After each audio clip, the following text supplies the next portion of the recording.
my 20th year in Seattle. I grew up in the Bay Area in Pleasanton.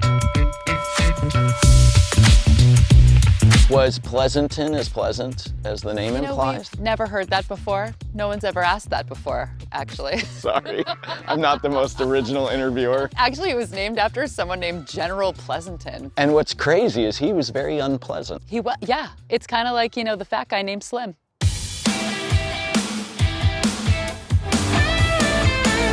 I got into this completely by accident. I had a class in high school that was a regional occupational programming class where after lunch, I went to the local cable access TV channel like Wayne's World, and we would just make these little shows that would air after Saturday Night Live. So I guess that would be at 1 o'clock in the morning our show would start.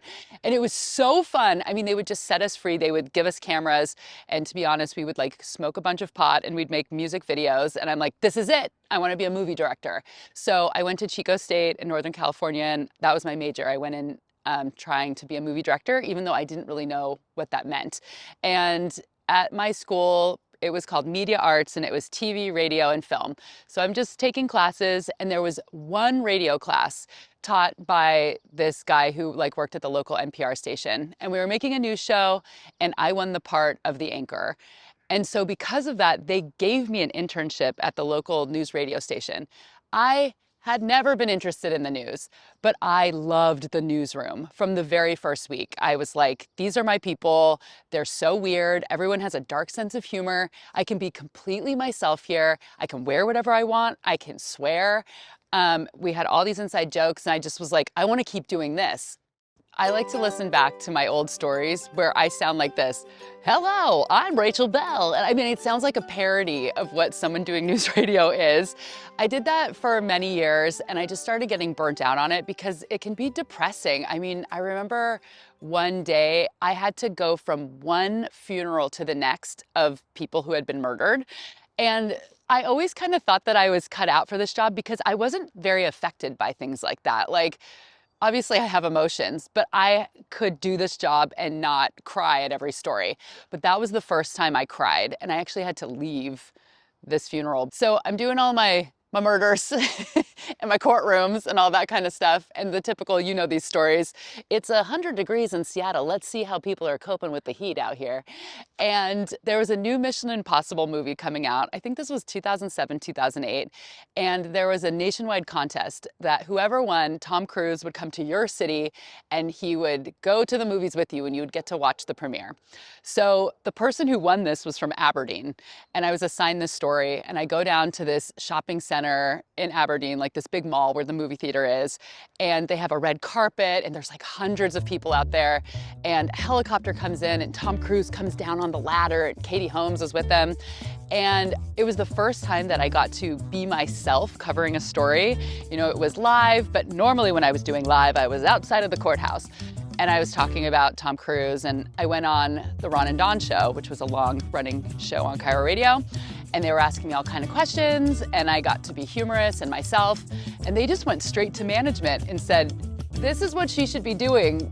She has a personality. You should let her do more things like this. They asked if I would be on their show as a feature reporter, and they told me, stop talking like that. We have to beat that weird news radio, talk out of you. But I started doing a segment called Ring My Bell, where I would pick 4 stories that were interesting to me. They wanted to bring more women to the station. They wanted to bring younger people to the station. And at that time I was 31.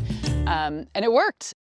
I finally am where I'd been wanting to be for a very long time. I had wanted to be in food media full-time for 15 years, maybe even 20. I'd always done food writing on the side. So even when I was 21, 22, and I wrote for the local alternative weekly, I was doing food writing. So I had this idea for a last meal show where I would interview celebrities, but it would be a TV show on Netflix. So I thought it would never happen because I wasn't even pitching it anywhere, because I thought, how am I gonna get this made?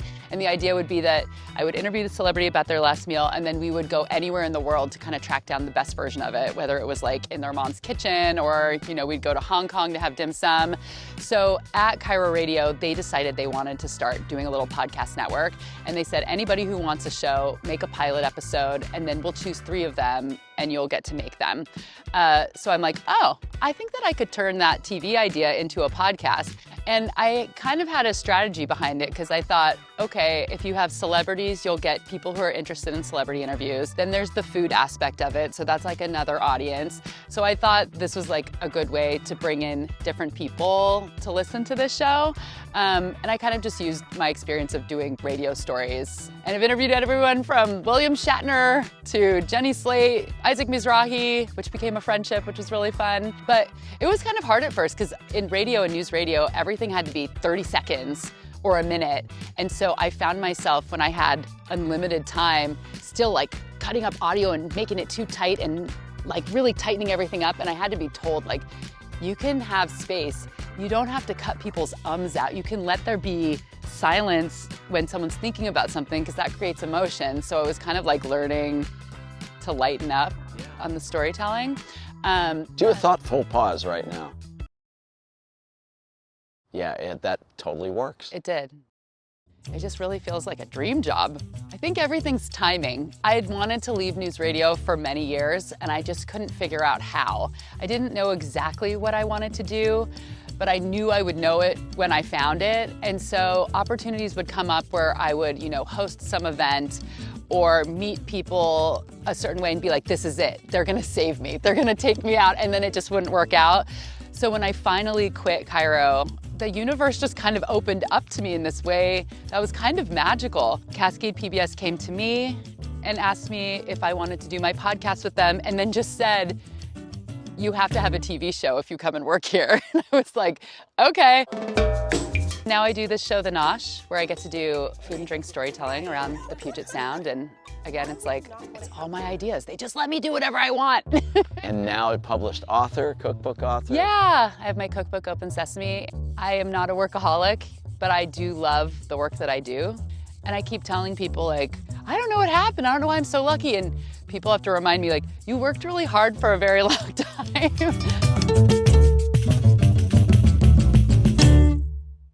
Would it be okay for me to get a few shots of you? I'd love that. Oh, it would be wonderful. Be my honor.